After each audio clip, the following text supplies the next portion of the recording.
This is the farmhouse where I grew up, where my father grew up, where my grandfather grew up, where my great-grandfather grew up. The main house was built in 1860. We got electricity in 1943 with the Rural Electrification Act. And now what I am doing is I'm removing the majority of the 1960 updates and reverting the era back to somewhere between 1920 and 1950. I'm going to show you each room in the order that I did them years ago. While I am no more of a carpenter or a designer than any member of my family has ever been, I'm doing it to suit me and my tastes.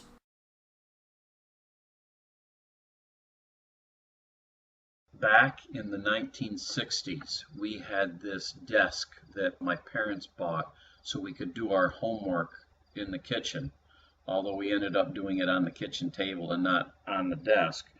And so this desk sat in front of the picture window, as you see here. This is a picture from way back in the beginning when we started working on the kitchen. And it had a chunk of glass on it that had cracked.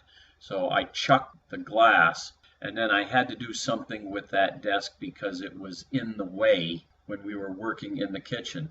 So it found a corner of the living room as we moved stuff around. You can see the top is kind of getting wore, so I decided to refinish it, and since I'm a fan of amber shellac, I sanded the old finish away and put 7 coats of amber shellac on, and it came out pretty good. So it stayed like that for a while, and then I got the bug to continue updating the desk, and so the next thing I did was the main drawer, and that came out pretty good, and it really showed just how bad the old finish was. And here you can see a comparison of the 2 drawers between the original imitation mahogany and 7 coats of amber shellac. Now you may be asking yourself, why 7 coats of amber shellac instead of a more modern finish? Well, I'm a fan of amber shellac, and back in the day shellac was not clear, it was amber, so that's what I use. And here is an example of a double drawer from the bottom. After it's been completely sanded, this is what the wood looked like. And then you put the first coat on, get a little bit of color. Second coat, the color is beginning to develop. Third coat, it really is beginning to develop. Fourth coat, it is getting deeper and richer. Fifth coat is getting near what I want. The 6th coat, I could have probably stopped there, but I tossed a 7th coat on, and you don't really see much difference other than it just builds the depth a little bit more. So basically what I was doing from here on was pulling a drawer, sanding it, getting all the finish off, putting 7 coats of amber shellac, and putting the handle back on, and putting it back in the desk, and working my way around until I had them all done. Then I had to start working on the frame of the desk. You can see I started, and then I had the entire front frame sanded down, and then 7 coats of shellac later, this is what the front looked like. Then I started on the left side, and peeling all that old dark finish off exposed the really nice wood. And that's what it looked like when it was completely removed. And here is the start of putting the first coat of amber shellac on. It really brings out the color. And there it is with 7 coats when it's finished.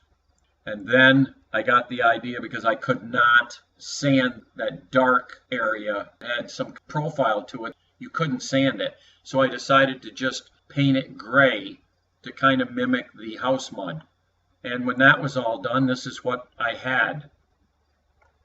Then I turned my attention to stripping down the interior of the desk where my legs go.